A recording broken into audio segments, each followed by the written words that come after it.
12 మంది అపొస్తలులు ఎక్కడికి వెళ్లారు?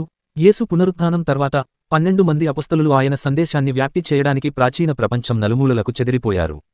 పేతురు అంతియోక్యాకు, ఆపై రోమ్కు వెళ్లాడు, అక్కడ అతన్ని తలక్రిందులుగా సిలువ వేశారు. ఆంద్రేయ స్కిథియా మరియు గ్రీస్కు ప్రయాణించాడు, పత్రాస్లో సిలువ వేయబడ్డాడు.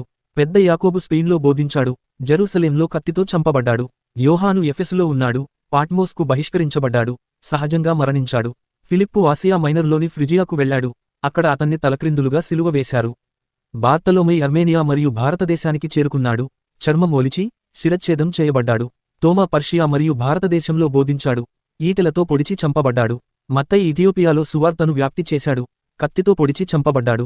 చిన్న యాకోబు జెరూసలేంలో ఉన్నాడు, దేవాలయం నుండి పడవేయబడ్డాడు. యూదా సిరియా మరియు మెసొపొటేమియాకు ప్రయాణించాడు, బీరుట్లో చంపబడ్డాడు. జెలోతియా సీమోను ఉత్తర ఆఫ్రికాలో బోధించాడు, పర్షియాలో చంపబడ్డాడు.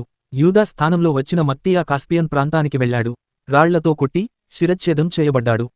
వారి సందేశం ప్రపంచాన్ని మార్చివేసింది, మరియు వారి మార్గాలు ఇప్పటికీ చరిత్రలో ప్రతిధ్వనిస్తున్నాయి.